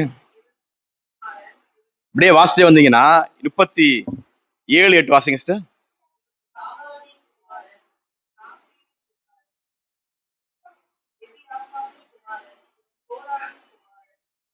இவன் இஸ்சாரின் குமாரன், இவன் கோகாத்தின் குமாரன், இவன் இஸ்ரவேலின் குமாரனாக லேவியின் குமாரன். நீங்க அப்படியே 33 வாசித்தீங்கன்னா, கோகாத்திரில் குமாரில் ஏமான் என்னும் பாடகன், இவன் யோவேலின் குமாரன், இவன் சாமுவேலின் குமாரன், இவன் எல்கானாவின் குமாரன். ஏறக்குறைய எத்தனை தலைமுறை? ஏறக்குறைய 7 தலைமுறைக்கு மேல ஊழியத்தை இழந்து போயிட்டாங்க. ஆனா அந்த கோராகின் புத்திரர்களுடைய வாழ்க்கையில அன்னாள் தேவ சமூகத்துல ஜெபித்தபடினால இழந்து போன அந்த அழைப்பை திரும்ப பெற்றுக்கொண்டாங்க. ஆமென் சொல்லுங்க. நம்முடைய தேவ சமூகத்துல அழுகிற அழுகைய நமக்கு ஆசீர்வாதத்தை உண்டு பண்ணும். பாக்கான அழுகை பெராக்கான ஆசீர்வாதம். அழுகைய ஆண்டவர் பெராக்காவாக கர்த்தர் மாற்ற வல்லவராய் இருக்கிறார். ஆமென் சொல்லுவோமா? நம்முடைய அழுகை ஆசீர்வாதமா மாறிடுங்க. இந்த யோசபாத்து தேவசமத்துல, ஆண்டவரே நிற்க எங்களுக்கு பலன் இல்லப்பா, நாங்க என்ன செய்யறதுனே எங்களுக்கு தெரியல, புலம்புறான். அந்த அழுகையை கர்த்தர் கவனித்து நம்முடைய அழுகையின் ஜெபத்தை ஆசீர்வாதமாய் மாற்றுகிற தேவன். அப்ப ரெண்டாவது, இந்த அழுகையின் பள்ளத்தாக்க தேவன் நமக்கு ஆசீர்வாதமா மாத்தணும்னு சொன்னா நம்ம கர்த்தரை நம்பணும். ஆமென் சொல்லுங்க. கர்த்தரை நம்பணும். கர்த்தரை நம்புகிற நம்பிக்கை நமக்கு வேணும். இந்த அழுகை நமக்கு மாறினா தேவன் மேல ஒரு பெரிய நம்பிக்கை. ஏலி சொல்றாரு, என்ன சொல்றாரு? இஸ்ரவேலின் தேவனா கர்த்தரிடத்தில் வேண்டிக் கொண்ட உன் விண்ணப்பத்தின்படியே கர்த்தர் உனக்கு கட்டளையிடுவாரான்னு சொல்றாரு. நம்பிக்கை இல்லை. ஆனா அண்ணால் ஏலியுடைய, நல்லா கவனிங்க, ஏலியுடைய பிள்ளைகள் அன்னைக்கு தறி கட்டு இருந்தாங்க, சரியா இல்ல, அவங்க ஜீவியம் சரியில்லை. ஏலிக்கும் கொஞ்சம் கொஞ்சமா மங்களாயிட்டு இருக்குது, கண் பார்வை மங்களாகுது, ஆவிக்குரிய வாழ்க்கை மங்களாயிட்டு இருக்கு. ஆனா ஆசாரியனுடைய உதடிலிருந்து வரக்கூடிய வார்த்தைகள் அது கர்த்தருடைய வார்த்தைன்னு சொல்லி அந்த அம்மா அப்படியே நம்புனாங்க. தேவன் அதை அப்படியே நிறைவேற்றினார். ஆமென் சொல்லுங்க. நம்ம ஆட்கள் என்ன நினைக்கிறாங்க? இந்த ஊழியக்காரர் வந்து ஏசப்பாவோட ஒன்னா இருக்கிறவங்க தான் ஜெபம் பண்ணுவேன். எந்த ஊழியக்காரர் ஒன்னா இருக்க மாட்டாரு. எந்த ஊழியக்காரர் ஒன்னாலாம் இருக்க மாட்டாங்க. எல்லாரும் மனுஷன். நல்லா புரிஞ்சுக்கோங்க, எல்லாரும் மனுஷன். எல்லாருக்கும் மனுஷன்தான். எல்லாருக்கும் பலவீனங்கள், எல்லாருக்கும் பிரச்சனை இருக்குது.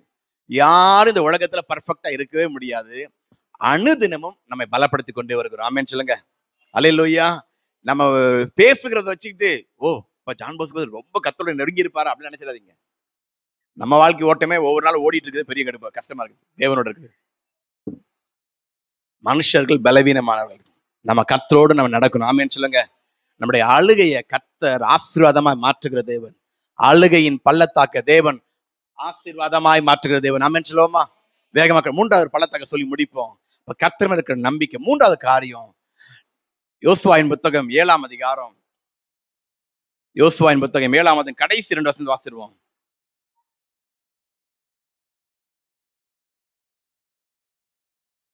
யோசுவா 7ஆம் அதிகாரத்துடைய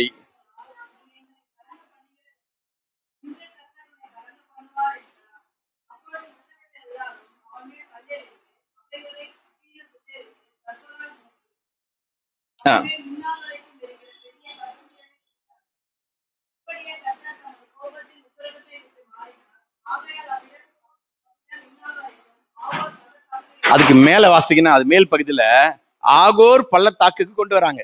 யாரை கொண்டு வராங்க? ஆகான் என்ற மனிதன். ஆகான்னா தொல்லை, கஷ்டம் சொல்லி அர்த்தம். என்ன அர்த்தம்? தொல்லை, கஷ்டம் சொல்லி அர்த்தம். இந்த ஆகானை எங்க கொண்டு வராங்க? கவனிங்க. ஆகோரின் பள்ளத்தாக்கு கொண்டு வராங்க. அந்த பள்ளத்தாக்குல வந்து அவனுடைய குடும்பத்துல என்ன பண்றாங்க? சுட்டரிக்கிறாங்க. சுட்டரிச்சு கல்லால அடிச்சு எல்லாம் மூடிட்டாங்க. அப்பதான் தேவனுடைய கோபமே குறையுதான். தன்னுடைய உக்கிரத்தை விட்டு தேவன் மாறினார். அல்லேலூயா. நம்முடைய தேவனுக்கு கோபம் வரும். அந்த கோபத்தினுடைய வெளிப்பாடு என்ன தெரியுமா? அந்த அத்தி மரத்தை பார்த்து சபிச்சாரு, பட்டு போயிடுச்சு. அவருக்கு பயங்கர கோபம் வரும். ஒரு நாள் ஆலயத்துக்கு வராரு. எல்லாம் ஆலயத்துல இஷ்டத்துக்கு புறா வித்துட்டு கிடக்குறான். ஒரு ஜாட்டையை உண்டு பண்ணி அடிச்சு விரட்டி அடிச்சாரு.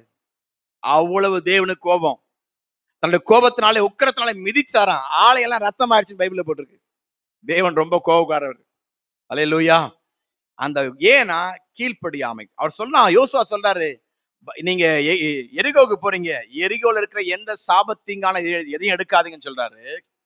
ஆனா இந்த பையன் என்ன சொல்றான், செய்கிறான், ஆகா என்ன செய்கிறான், அங்க தேவனுக்குமாய் பாவம் செய்துட்டு 7ஆம் அதிகாரம் 21 கொள்ளையிலே நேர்த்தியான ஒரு பாபிலோனு சால்வையும் 200 வெள்ளி சேக்கலையும் 50 சேக்கல் நிறைய பொன் பாலத்தை கண்டு அதை இச்சித்து அதை புதைச்சு வச்சுட்டான். அதை நிமித்தமாக பெரிய தோல்வி அடைஞ்சிட்டாங்க. யோசுவா புலம்பி ஜெபிக்கிற, கர்த்தர் சொல்லுகிறாரு, ஒருத்தன் பாவம் பண்ணிட்டான், ஒரு ஆள் பாவம் பண்ணிட்டான், நீங்க பாவம் பண்ணிட்டீங்க. ஒவ்வொரு கோத்திரமா வந்தா கடைசி ஆகான்னு சொல்ல நான் தான் சொல்லிட்டு அவனை என்ன பண்றாங்க? ஆகோரின் பள்ளத்தாக்குல போட்டு அவனை சுட்டெடுத்து கல்லால் அடிச்சு கொண்டு போடுகிறாங்க. அப்போதான் தேவன் தன்னுடைய உக்கிரத்தை விட்டு மாறினார். ஆகோன் என்று சொன்னா, ஆகோன் சொன்னா தொல்லை, கஷ்டம், உபத்திரம் சொல்லி அர்த்தம். ஆனா இன்றைக்கு நம்ம வாழ்க்கையை உத்தமமா ஜீவிப்போம்னு சொன்னா, நல்லா கவனிங்க, உத்தம ஜீவிச்சோன்னு சொன்னா அந்த ஆகோரின் பள்ளத்தாக்கியே கர்த்தர் உங்களுக்கு நம்பிக்கையின் வாசலாக தேவன் மாற்றுவார். ஆமென் சொல்லுவோமா? ஓசியாவின் புத்தகம் 2ஆம் அதிகாரம், ஓசியா தீர்க்கதரிசன புத்தகம் 2ஆம் அதிகாரம், வேகமான வாசிப்போம். 2ஆம் அதிகாரம் 15ஆம் வசனத்தை வாசி கேட்போம். 2:15.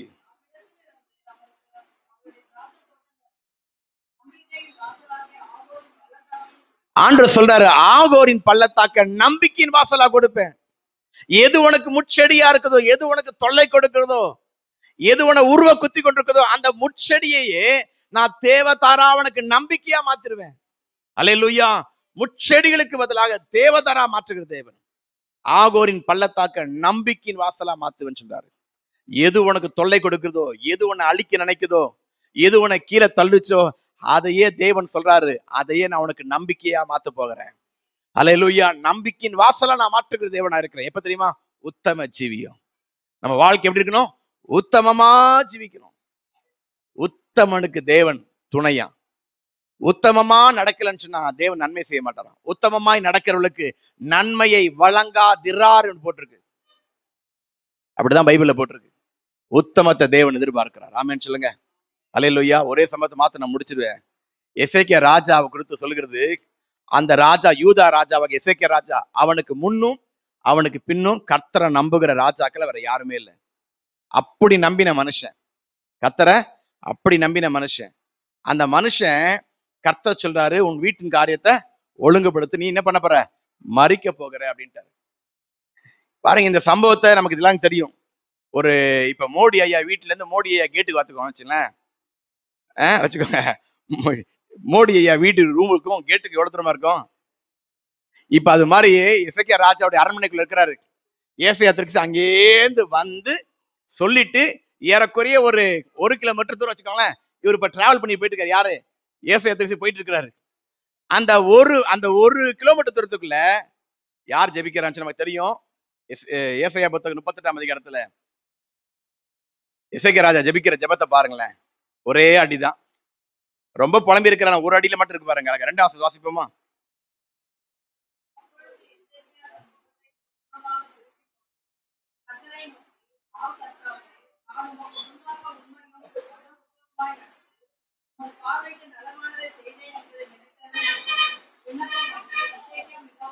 பாருங்க, எவ்வளவுதான், நம்ம முடிக்க போறோம். எசேக்கியா ராஜா ஜெபிக்கிற ஜெபம் 2-3 லைன்ல முடிஞ்சிருச்சு. ஆண்டவர்கிட்ட என்ன சொல்றான்? சுவர் பக்கமாய் திரும்பி ஜெபிக்கிறத திரும்பி என்ன சொல்றான்? நான் உமக்கு முன்பாக உண்மையா இருந்தேன். எப்படி இருந்தானா? உண்மையா இருந்தேன். 2வது மன உத்தமமா இருந்தேன். 2 உமது பார்வைக்கு நலமானது செய்தேன். 3 இப்ப இந்த எசேக்கியா ராஜா ஜெபிக்கும் போது கர்த்தர் என்ன பண்ணிருப்பாருன்னு சொன்னா, பரலோகத்துல இருக்க தேவன் என்ன பண்ணுவாருன்னு சொன்னா, அவர் கையில ஒவ்வொருடைய நபரை குறித்து புத்தகம் இருக்கும். இருக்குமா இருக்காதா? இருக்கும். அந்த புத்தகத்தை திறந்து பார்த்திருப்பார். அகஸ்வர ராஜா தூக்கம் வராவது எப்படி அந்த 4ஆம் புத்தகத்தை திறந்து பார்த்தானோ, அதே போல தேவன் ஒவ்வொரு குறித்தும் தேவன் தன்னுடைய புத்தகத்தை எழுதி வச்சிருக்கிறார். ஆமென் சொல்லுங்க. அல்லேலூயா. எசேக்கியா ராஜாவுடைய புத்தகத்தை அப்படி எடுத்திருப்பாரு ஆண்டவர். நான் அப்படி விசுவாசிக்கிறேன். எடுத்து பார்த்திருப்பாரு. எசேக்கியா ராஜா ஜெபிக்கிற நேரத்தை பார்த்திருப்பாரு. அவன் கர்த்தருக்கு முன்பாக உண்மையா இருந்திருப்பான். நான் யாரையும் குற்றப்படுத்த முடியும் சொல்லிருந்தேன். குற்றப்படுத்த நினைச்சிடாதீங்க. பின்னாடி நான் போன பிறகு கலந்து கிடைச்சிட போறீங்க. தேவனுக்கு முன்பாக உண்மை உத்தமமா இருந்தான். தேவனுடைய நேரத்துக்கு கரெக்டா உண்மையா இருந்தான். இன்னைக்கு கர்த்தருடைய பிள்ளைகள் எதுல உண்மை இல்ல? எசேக்கியா ராஜா என்ன செய்யறான்னு சொன்னா, தேவனை தொழுது கொள்ளுகிற நேரத்துல அந்த நேரத்துக்கு கரெக்டா போய் உட்கார்ந்துருப்பார். ஆமென் சொல்லுங்க. ஆசாரியம் வந்தானோ இல்லையோ, அவங்க வைஃப் வந்துச்சோ வரலையோ, பிள்ளை வந்துச்சோ இல்லையோ, தனக்கு கொடுக்கப்பட்ட நேரத்தை கரெக்டா உண்மையா இருந்தார். ஆமென் சொல்லுங்க. அல்லேலூயா. தேவன் பார்க்கிறாரு. பார்த்தா எடுத்து பார்க்கிறாரு. கரெக்டா 9 மணிக்கு 8:45 உட்காந்துட்டான்பா. யாரு சொல்லுங்க? எசேக்கியா ராஜா. 9 மணிக்கு ஆராதனை ஆரம்பிக்கும் போது 8:45 யாரும் உட்காந்துட்டான்? எசேக்கியா ராஜா. அவன் உண்மையா இருந்தான். தாவீது தன் இருதயத்தின் உண்மையின்படி ஆடு மேய்ச்சான். யாருமே பார்க்கல. இன்னைக்கு எல்லாத்துலயும் கேமரா வச்சிருக்கிறாங்க. யாரும் பார்க்கல. அப்படியே தூங்கிட்டு இல்ல. யாரு என்ன பாக்குறா? கர்த்தருடைய ஆலயத்துல உண்மையா இருந்தான். ஆமென் சொல்லுங்க. அல்லேலூயா. இது மிக மிக முக்கியம். நீங்க உங்களை ஏமாத்துறீங்க, உங்களைதான் ஏமாத்திக்கிறீங்க. 2வது பாருங்க, மன உத்தமமாய் நடந்து. உத்தம ஜீவியம் என்னதான்? மனதுல உத்தமம். நம்ம எத்தனை பேர்ட்ட உத்தமமா இருக்கிறோம்? வீட்லயே உத்தமமா இல்ல. வீட்லயே நான் போன மாசத்துல ஒரு மீட்டிங் போயிட்டேன். அவங்க 2 மணிக்கு சொன்னாங்க, முடிச்சிடுன்னு சொன்னாங்க. அவங்க நான் 2 மணிக்கு முடிச்சுட்டு என் பொண்ணை கூப்பிட பொண்ணு சாப்பிட்டு போயிடலாம் பிளான் பண்ணேன். அவங்க முடிச்ச உடனே நம்ம உடனே அனுப்ப மாட்டாங்க, நம்ம தெரியும். அதை ஒரு இழுத்துட்டாங்க. நம்ம 2:30 ஆயிடுச்சு. எங்க வீட்டுல என்னன்னா, முடிஞ்ச உடனே எல்லாருக்கும் ஒரு சாப்பாடு பாக்கெட் கொடுத்துட்டாங்க. எங்க வீட்டுல கரெக்டா நான் போன் பண்ணல. முடிஞ்சிருச்சுன்னா நான் சாப்பிட்டா போன் பண்ணுவேன், இல்லைன்னா போன் பண்ண மாட்டேன். எங்க வீட்டுல மணி 2 ஆயிடுச்சு. சுத்தி எங்க வீட்டு ஹால்ல வந்து எல்லா சாப்பாடு டிஃபன்லாம் வச்சாச்சு. எல்லாம் வச்சு ரெடியா இருக்கு. வந்தா சாப்பிடலாம். ஏன் சொல்றேன்னா, சின்ன சின்ன விஷயத்துல நம்ம உண்மையை தேவன் எதிர்பார்க்கிறோம். நான் வந்துட்டு நான் டைம் ஆயிடுச்சு, நீ சாப்பிட்டு நான் கிளம்ப போறேன். தேவன் அந்த உண்மையை எதிர்பார்க்கிறார். ஆமென் சொல்லுங்க.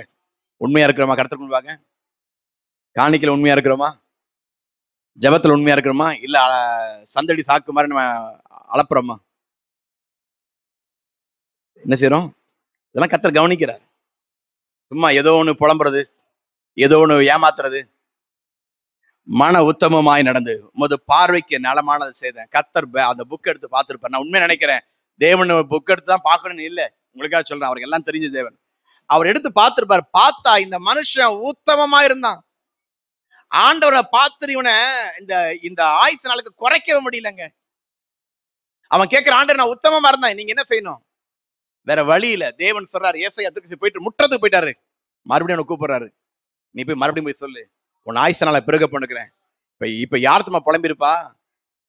ஏசாயா தான் புலம்பிருப்பாரு. அட போங்கப்பா, இவர் ஒருத்தர், நான் கொஞ்ச நேரம் வெயிட் பண்ணிருப்பேன். எனக்கு அப்பயே தெரியும். போன மனுஷன் திரும்பி இருக்கிறார். அல்லேலூயா. நம்ம உத்தமமா இருந்தா நம்முடைய தொல்லை கொடுக்கிற, கஷ்டம் கொடுக்கிற பள்ளத்தாக்கே கர்த்தர் நமக்கு நம்பிக்கையினுடைய வாசலாகவே கர்த்தர் மாற்ற வல்லவராய் இருக்கிறார். அல்லேலூயா. நீங்க உத்தமமா ஜீவிச்சா உங்களை உருவ குத்துற முட்களா இருக்கிற ஆட்களை உங்களுக்கு தேவதாரா மாறிடுவாங்க. உங்க பட்சிக்க வருகிற ஆட்களை உங்களுக்கு பட்சணம் கொடுக்க முடியாம மாத்திருவாங்க. அப்ப தேவன் உத்தமத்தை எதிர்பார்க்கிற. முதலாவது, நம்ம யுத்த பள்ளத்தாக்க ஜெயிக்கணும்னு சொன்னா, நம்ம மாம்சத்தை ஜெயிக்கணும்னு சொன்னா, நல்லா தேவனை துதிச்சு நம்ம கைகளை உயர்த்தணும். ஆமென் சொல்லுங்க. அல்லேலூயா. 2வது, இந்த அழுகையின் பள்ளத்தாக்க நம்ம ஜெயிக்கணும்னு சொன்னா, கர்த்தர் மேல பெரிய நம்பிக்கையோடு கூட, தேவ சமூகத்துல நம்பிக்கையோடு வரணும்.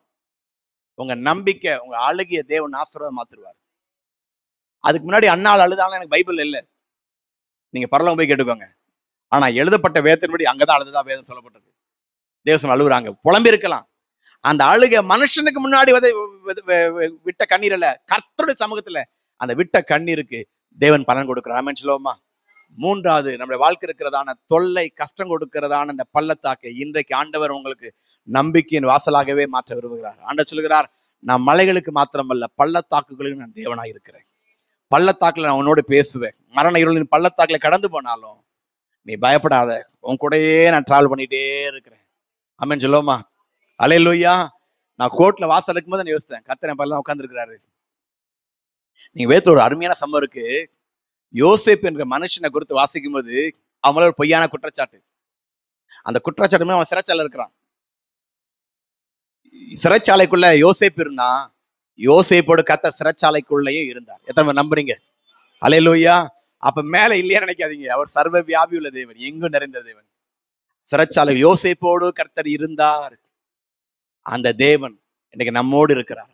நம்மளோட எல்லா சிறைச்சாலைகளையும் வாழ்க்கையை கர்த்தர் மாற்ற போகிறார். நம்ம ஜெபம் பண்ணுமா? நம்ம கண்களை மூடி ஜெபிக்க போகிறோம். ஒரு நிமிஷம் கண்களை மூடி, எல்லாரும் கண்களை மூடி, ஆண்டருக்கு முன்பாக உண்மை உத்தமமா நீங்க ஆண்டிட சொல்லுங்க. நம்ம உண்மையை தேவன் எதிர்பார்க்கிறார். உண்மை எதிர்பார்க்க தேவன் உண்மை எதிர்பார்க்க, உங்களுடைய உண்மை எதிர்பார்க்கிறார். கொஞ்சத்துல நீ உண்மையா இருந்தனா அநேகத்துல கர்த்தர் உன்னை அதிகாரியாய் மாற்றுகிற தேவன், அதிகாரியா மாற்றுகிற தேவன். கொஞ்சத்துல நீங்க உண்மையா இருந்தா அநேகத்துல உங்களை அதிகாரியாய் மாற்றுகிற தேவனாய் இருக்கிறார். ஓ ரபாலா சந்தா ரீபாலா கரபாலாபா, ஓ ரபாலா சந்தா ரீபாலா ரபா.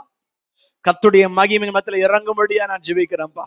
எல்லாரும் சொல்லிக்கிறாங்க, அவர் மலைகளுக்கு தான் தேவன், மலைகளுக்கு தான் தேவன், மலையில வெற்றி கொடுப்பார், பள்ளத்தாக்குகளை அவர்கள் தோல்வி அடைவார்கள் சொல்லிக் கொண்டிருக்கிறார். கர்த்தர் சொல்லுகிறார், நான் பள்ளத்தாக்குகளுக்கு தேவனாயிருந்து நானே கர்த்தர் என்று நீங்க காண போகிறீங்க. நான் ஜெயத்தை கொடுக்க போகிறேன். நீ சந்திக்கிற தோல்வி இனி ஜெயமாய் மாறப்போ, எல்லாம் கைகளை தட்டி பயன்படுத்துவான். நீங்க சந்தித்த தோல்வியை கர்த்தர் உங்களுக்கு ஜெயமாய் மாற்ற போகிறார். 40 நாட்கள் எழும்பி வந்த சத்துருக்களை கர்த்தர் மடங்கடிக்க போகிறார்.